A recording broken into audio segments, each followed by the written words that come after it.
श्री सीतारामचंद्राभ्यां नमः।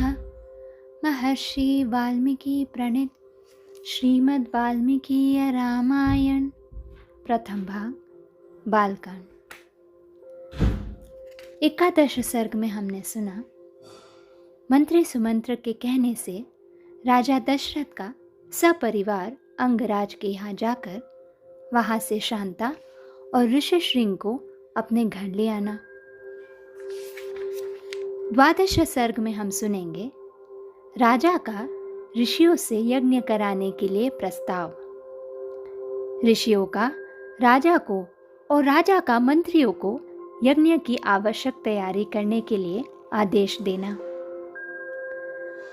तदनंतर बहुत समय बीत जाने के पश्चात कोई परम मनोहर दोष रहित समय प्राप्त हुआ।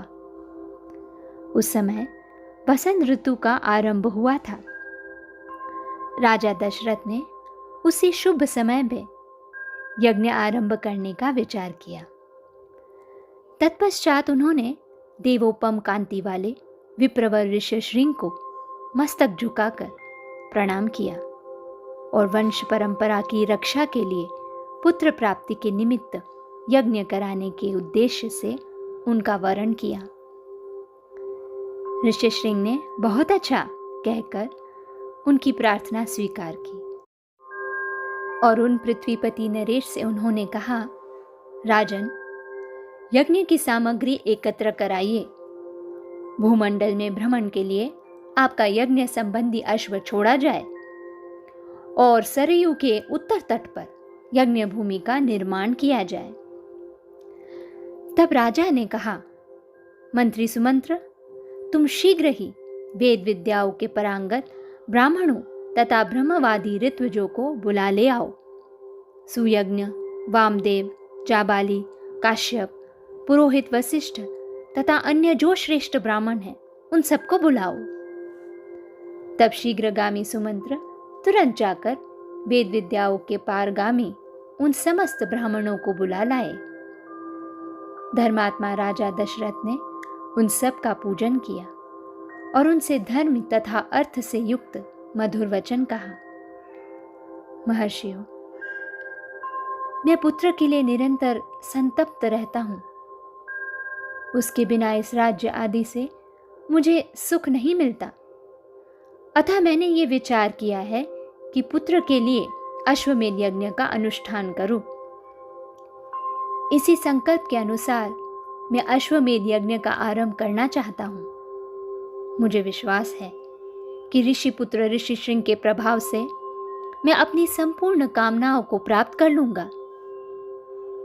राजा दशरथ के मुख से निकले हुए इस वचन की वशिष्ठ आदि सब ब्राह्मणों ने साधु साधु कहकर बड़ी सराहना की।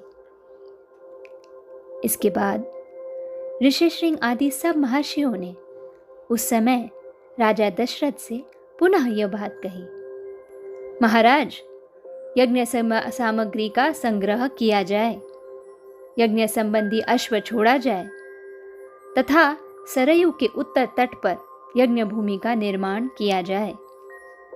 तुम यज्ञ द्वारा सर्वथा 4 अमित पराक्रमी पुत्र प्राप्त करोगे, क्योंकि पुत्र के लिए तुम्हारे मन में ऐसे धार्मिक विचार का उदय हुआ है।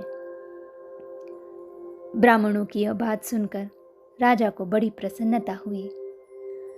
उन्होंने बड़े हर्ष के साथ अपने मंत्रियों से यह शुभ अक्षरों वाली बात कही, गुरुजनों की आज्ञा के अनुसार तुम लोग शीघ्र ही मेरे लिए यज्ञ की सामग्री जुटा दो।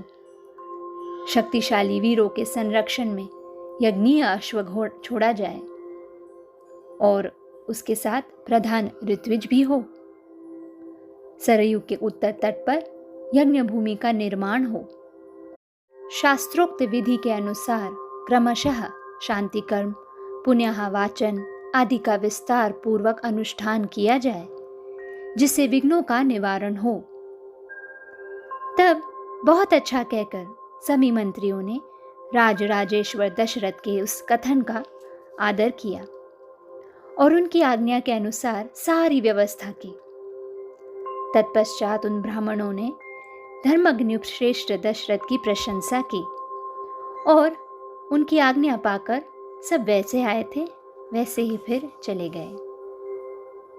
उन ब्राह्मणों के चले जाने पर मंत्रियों को भी विदा करके वे महाबुद्धिमान नरेश अपने महल में गए। इस प्रकार श्री वाल्मीकि निर्मित आश रामायण आदि काव्य के बालकांड में 12वां सर्ग पूरा हुआ। धन्यवाद।